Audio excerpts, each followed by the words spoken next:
దేవుని నామానికి మహిమ కలుగునుగాక.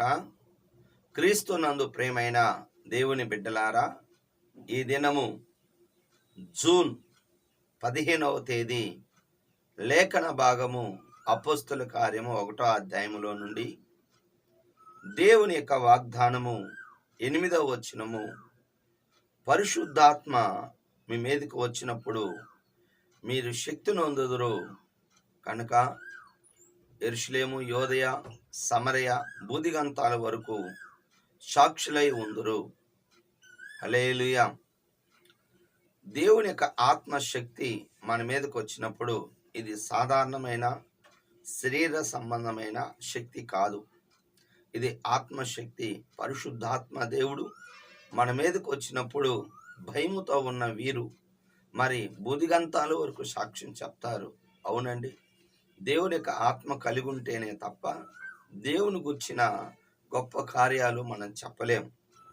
చాలామంది ఏమవుతున్నారు అంటే లోక సంబంధమైన శక్తి మీద ఆధారపడుతున్నారు భక్తి విషయంలో. అలా కాదు. పరిశుద్ధాత్మ బాప్టిజం కూడా పొందాలి.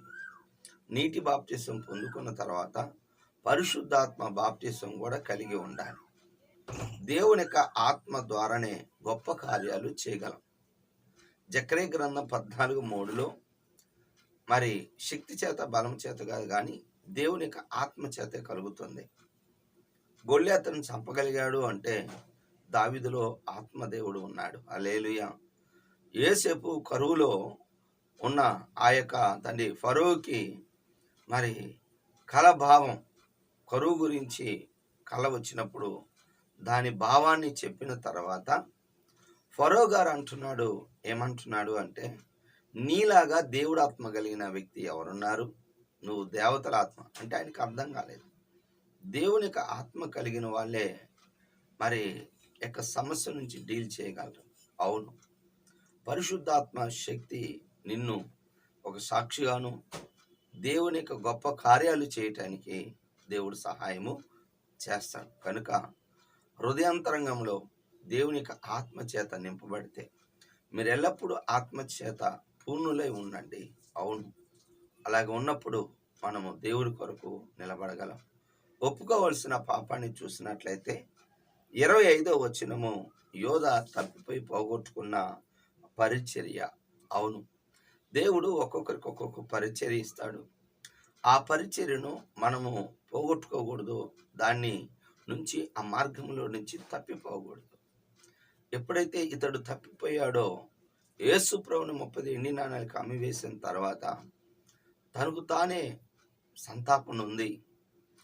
మరి యాజకుల దగ్గర పశ్చాత్తాపడ్డాడు కానీ యేసు ప్రభు దగ్గర పశ్చాత్తాపడలేదు. అందుకే ఉరి పెట్టుకొని చనిపోయాడు. ఆ యొక్క ఉరితాడు తెగినప్పుడు మరి అది అతని కింద పడి నడిమికి మరి విరిగిపోయి పొట్టలో నుంచి పేగులు బయటకు వచ్చి అంత ఘోరంగా చనిపోయాడు. జాగ్రత్త.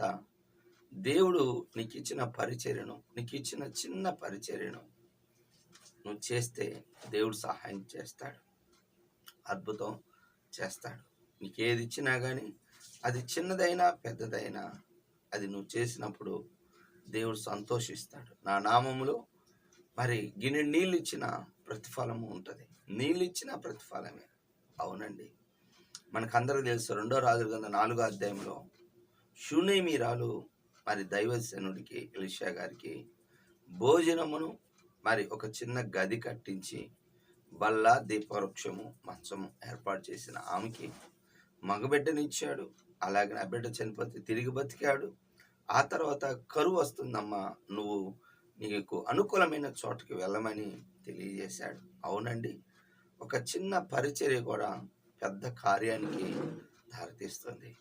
5 రొట్లు 2 చేపలు, 5 రొట్లు 2 చేపలు అవి చిన్నవే, కానీ ప్రభు చేతికి అప్పచెప్పినప్పుడు 5,000 మంది పురుషులే కాదు అనేక మంది భుజించారు. 12 గంపలు ఎత్తారు. చిన్నదే కావచ్చు, అదే పెద్దది. అంతే, గోరంత దీపం కొండంత వెలుగు అన్నట్టుగా దేవుడిలో నీకు ఇచ్చిందని పోగొట్టుకోవద్దు. చివరిగా 14వ వచనము, మరి పరిశుద్ధాత్మను పొందుకోవటానికి వారు కనిపెట్టుకోమని చెప్పిన దానికి వారు చేసిన పని ఏంటంటే దగ్గర 120 మంది ఏక మనసుతో ఎడతెగక ప్రార్థన చేశారు. ఏదైనా ఒక అంశం కొరకు ఏక మనసుతో ప్రార్థన చేస్తే మరి బైబిల్లో మత్తయి సువార్త 18వ అధ్యాయం 19, 20 వచనాల్లో ఎడతెగక మరి గమనించండి, ఏక మనసుతో ఇద్దరు కలిసి ప్రార్థన చేస్తే, ఏకీభవిస్తే పరలోకం నుంచి ప్రతిఫలం వస్తుంది. చెరసాల్లో ఉన్న పేతురు కొరకు సంఘం ప్రార్థన చేస్తే పరలోకము నుండి దేవదూత వచ్చి మరి విడుదల చేసింది. అవును, దేవుడు మనకు సహాయం చేస్తాడు. గుర్తుపెట్టుకోండి, ఇద్దరు కలిసి ప్రార్థన చేస్తే గృహంలో కానీ మందిరంలో కానీ ఒక్కదానిగా చేసుకోవాలి, కలిసి కూడా చేయాలి. సంఘ ప్రార్థనలో కూడా కలిసి చేసినప్పుడు దేవుడు సహాయం చేస్తాడు. అపోస్తల కార్యం 3వ అధ్యాయం 1వ వచనంలో పేతురు యోహానులు మరి ఇద్దరు కలిసే మరి కుంటివాడిని లేవనెత్తారు. హల్లెలూయా. ఇద్దరు కలిసి చేసినప్పుడు గొప్పగా ఉంటుంది. అలా కలిసి కుటుంబం, ఇద్దరు అంటే భార్యాభర్త, ముగ్గురు అంటే మరి భార్యాభర్త, పిల్లలు, కుటుంబం కలిసి కుటుంబ ప్రార్థన చేస్తే అద్భుతంగా దేవుడు సహాయము చేస్తాడు. దేవుడి మాటలు దీవించును గాక.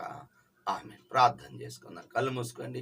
ప్రేమ కలిగిన తండ్రి యేసయ్యా, నీ వందనాలు, నీ స్తుతులు, స్తోత్రాలు. ఈ దినము నీ ఆత్మను అనుగ్రహిస్తానని చెప్పిన దేవుడా, అయ్యా మాకు ఇచ్చిన పరిచర్యను మేము పోగొట్టుకోకూడదని ఎల్లప్పుడూ ఏక మనసుతో నాయన ప్రార్థన చేసేవాళ్ళంగా, ఏకీభవించి ప్రార్థించే వాళ్ళంగా దయచేయండి. వింటున్న బిడ్డల్ని దీవించండి నాయన. ఈ దినం వాక్కు ద్వారా వారితో మాట్లాడుతున్నందుకు స్తోత్రాలు. అయ్యా, విన్న వాక్యం వాళ్ళ హృదయాంతరంగాల్లో పని చేయనట్లుగా సహాయం చేయమని, నీ గొప్ప కృప చూపించి బలపరచమని, మహిమ ఘనత ప్రభావాలు నువ్వే తెచ్చుకోమని యేసు నామంలో ప్రార్థిస్తున్నాను తండ్రి. ఆమె తండ్రి యొక్క ప్రేమ, కుమారుని యొక్క కృప, పరిశుద్ధాత్మ దీవెన సదాకాలం మనందరికి తోడై ఉండును కాక. ఆమె